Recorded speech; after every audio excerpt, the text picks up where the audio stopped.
Comment lutter contre le trafic d'œuvres d'art et patrimoniales? C'est un véritable fléau dans les pays en guerre. On en a déjà parlé, comme en Syrie ou en Libye. Mais pas seulement, le Maroc n'est pas épargné. Avec nous pour en parler, Vincent Michel, bonsoir. Bonsoir. Soyez le bienvenu. Vous êtes archéologue et directeur de la mission archéologique française en Libye, professeur d'archéologie de l'Antiquité classique d'Orient à l'université de Poitiers, et vous êtes expert, ça tombe bien, dans la lutte contre le trafic illicite des biens culturels pour cette région du Maghreb et Moyen-Orient en visio en Vendée. Jean-Loïc Lequelec, merci d'être avec nous. Vous êtes anthropologue, préhistorien. Vous avez écrit de nombreux ouvrages sur l'art rupestre du Sahara, en particulier la Libye, qui font aujourd'hui référence. On va en citer un, Art rupestre et mythologie en Afrique, édition Flammarion. Vincent Michel, la première question est pour vous. La pandémie aggrave-t-elle la situation? Oui, c'est vrai que la pandémie, c'est-à-dire les crises sanitaires, les crises politiques, les crises économiques aggravent en fait la situation du patrimoine parce que le patrimoine est pris pour cible.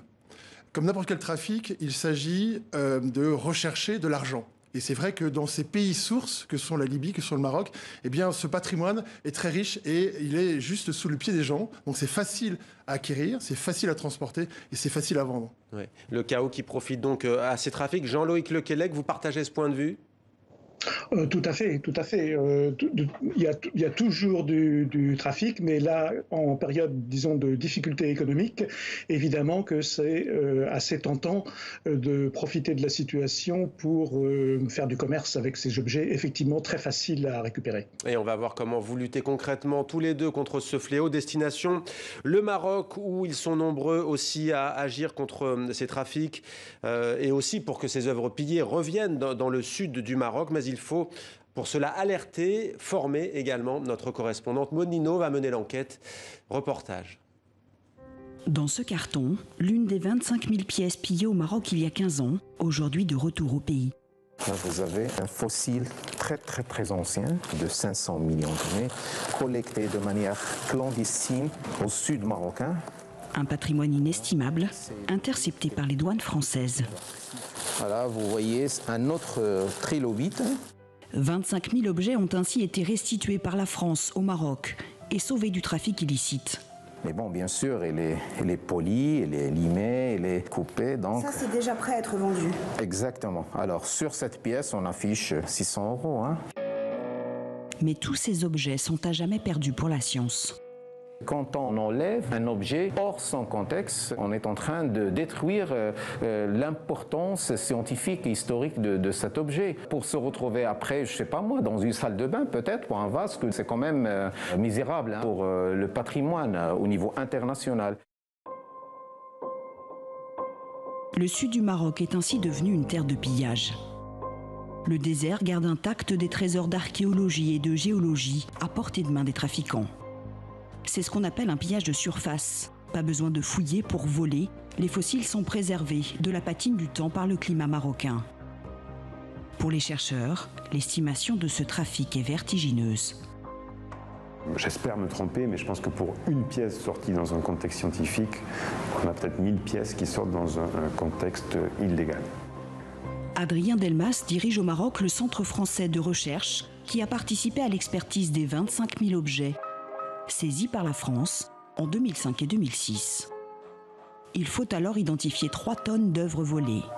À Marseille, les douanes françaises sont au cœur de l'enquête.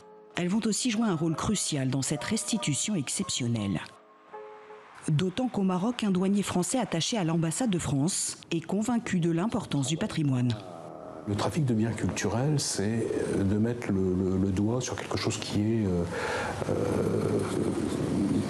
malsain, illicite, et d'en faire quelque chose de beau. Et puis on sait que derrière, de restituer quelque chose, ça entraîne de l'éducation, de la formation, de la valorisation, de la coopération, de l'échange. Yann Tanguy a donc travaillé avec Adrien Delmas pour mettre en place cette restitution de l'Europe vers l'Afrique. Pas de circuit systématique, ces opérations aujourd'hui se font au cas par cas. C'est vrai que quand on va du nord vers le sud, on va un peu à contre-courant et c'est plus difficile. Et ça, c'était pas gagné d'avance. On a mis 18 mois pour y arriver. Cette grinoïde millénaire ne sera donc pas vendue sur Internet.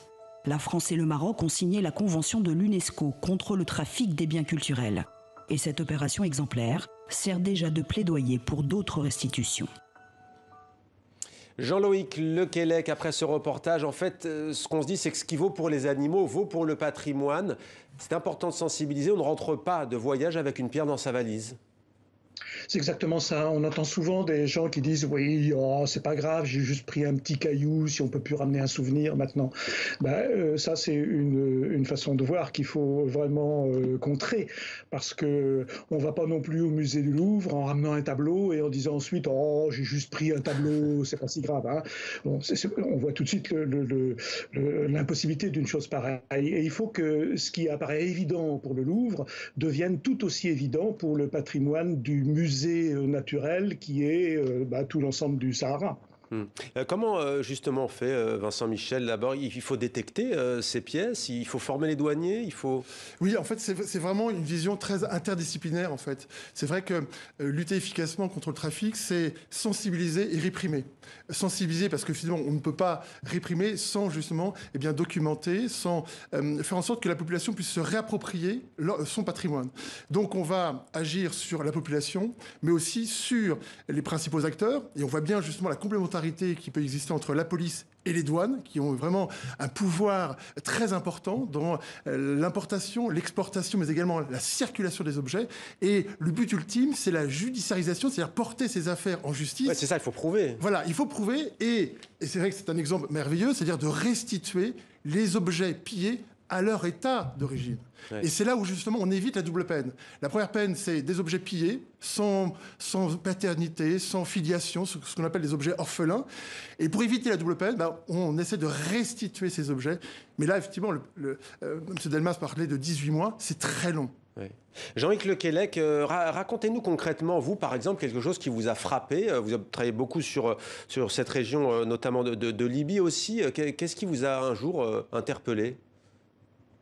Ce qui est, disons, extrêmement choquant et catastrophique, moi je m'intéresse particulièrement aux images rupestres, aux peintures et aux gravures qui sont réalisées sur les rochers en plein air. Il y en a beaucoup en Libye, il y en a beaucoup au Maroc, il y en a beaucoup en Algérie, en Tunisie. Et quand on visite ce genre de site et qu'on tombe sur un endroit où une de ces images a été prélevée, c'est extrêmement choquant parce que c'est comme si quelqu'un était venu imaginer un tableau, je reprends l'exemple du musée du Louvre, imaginer un tableau qui représente toute une scène champêtre avec des bergers, des moutons, etc. Et c'est comme si quelqu'un venait et découpait, prélevait un morceau du tableau. Imaginez le visiteur qui suit et qui voit qu'il y a un morceau qui manque dans ce tableau, c'est juste consternant. Et c'est ça qui est vraiment, moi, m'a le plus choqué. Et comment faites-vous pour agir contre cela ? Je crois que la clé, c'est l'information. Beaucoup de gens... Il y a des gens qui sont de bonne foi. Il y a des gens qui pensent que, bon, c'est pas si grave, que peut-être même ça contribue à la connaissance. C'est des choses qu'on entend. Et donc ça, il faut absolument informer les gens, répéter, en particulier chez les jeunes, dans les écoles. Il faut vraiment faire comprendre aux gens que tout objet prélevé, c'est une part du patrimoine qui disparaît. Les objets eux-mêmes sont moins intéressants que l'information qu'ils nous donnent sur le passé. Et quand on enlève un objet, on enlève l'objet, mais on enlève toute l'information qui est liée à cet objet-là et qui est liée aux relations de cet objet avec les autres objets qui l'entouraient. Et donc c'est exactement comme si dans une bibliothèque, vous empruntiez des livres et que vous vous mettiez à craquer des pages au hasard. Ouais. Ça, c'est juste insupportable. C'est un crime, c'est un crime. Vincent Michel, racontez-nous une anecdote qui se joue, il me semble, entre le Liban et la Thaïlande. Assez étonnante. Oui, c'est vrai qu'il faut imaginer qu'il y a des millions et des centaines de millions de containers qui passent chaque jour, chaque année, effectivement, donc, dans les aéroports, dans les ports. Et là, effectivement, c'est deux pièces d'ornement en pierre pour jardin qui arrivent effectivement du Liban, donc zone frontalière de conflit, à destination de la Thaïlande. Et c'est le fameux flair effectivement donc des douaniers qui font ouvrir effectivement ces plaques, enfin cette boîte en bois. Et qu'est-ce qu'ils découvrent ? Absolument pas des objets pour jardin, mais de véritables plaques sculptées en marbre, d'une richesse incroyable, très rare. Mais là, les douaniers ont été bons. Et là, les douaniers ont été très bons. Mais la difficulté, c'est ça, c'est que la grande différence dans le trafic des biens culturels, et c'est toute la difficulté, un objet volé est un objet documenté. Donc, il mettra effectivement 10 ans, 20 ans, 30 ans. sauf s'il est maquillé, sauf s'il est détérioré, on va le retrouver. Un objet pillé, il est sans famille, il est orphelin. Et donc, les trafiquants vont tout faire pour y ajouter une histoire, un pédigré, une provenance imaginative, totalement imaginaire, et pour permettre à cet objet d'intégrer le marché légal, où là, il va se noyer parmi, justement, les objets qui, eux, effectivement, sont légaux. Jean-Loïc Lequelec, on vous voit acquiescer, vous connaissez cette histoire ? Oui, on voit très souvent des gens qui vendent sur Internet des pièces archéologiques, notamment provenant, disons, de l'ensemble du Maghreb, mais en particulier du Maroc, et qui disent oui, c'est mon grand-oncle quand il travaillait pour les pétroles ou quand il travaillait pour telle et telle entreprise, il a ramené ça, j'ai trouvé ça dans ses affaires, bon, je sais pas trop ce que c'est, voilà, je m'en débarrasse, voilà. Et en fait, évidemment, c'est une histoire qui est complètement pipotée. Elle est répétée des milliers de fois sur les sites de vente aux enchères, et c'est une histoire qui est complètement fausse. C'est pour à la fois appâter le chaland et puis se dédouaner de toute accusation. Jean-Loïc Lequelec, juste en quelques mots, on a beaucoup parlé, c'était très médiatisé, les destructions en Syrie, notamment à Palmyre. En Libye, on a bien compris que vous étiez plutôt spécialiste de l'art rupestre. Est-ce qu'il y a eu des destructions en Libye avec la guerre civile ? Alors pour ce qui m'intéresse, c'est-à-dire l'art rupestre, non, je pense pas, parce que c'est dans des zones qui sont très éloignées. Il faut vraiment faire un très gros effort pour s'y rendre, et je pense que les destructions visent plus en priorité des pièces plus médiatiques et plus faciles à atteindre, notamment dans les musées. Ouais, pour faire un coup spectaculaire. Un mot peut-être ? Oui, c'est-à-dire que ce qui a été visé, c'est bien évidemment les zones à l'extérieur des sites. Les sites n'ont pas été touchés en Libye. Pourquoi ? Parce qu'en fait, il n'y a pas eu cette prise de conscience. Et là, on assiste justement à partir des années 2012-2013 à une perception nouvelle, c'est-à-dire qu'un objet a une valeur marchande. Et là, en fait, la crise sanitaire auquel vous faisiez allusion a amplifié effectivement le trafic. Mais comme Internet, sur Internet, on peut trouver comment piller, comment tout faire en fait.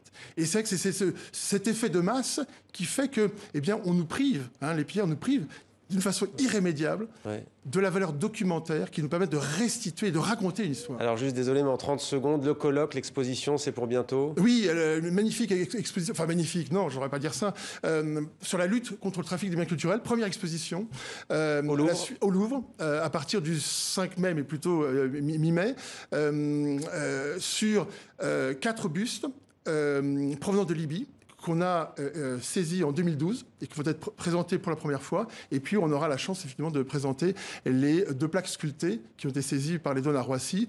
Et à la périphérie, si je puis dire, de cette exposition, un vrai colloque, premier grand colloque sur la Libye antique qu'on organise à l'Institut national d'histoire de l'art. Merci beaucoup, Vincent Michel, et merci à vous, Jean-Loïc Lequelec, de nous avoir éclairé sur ce fléau du trafic des œuvres d'art et patrimoniales. Merci à tous les deux.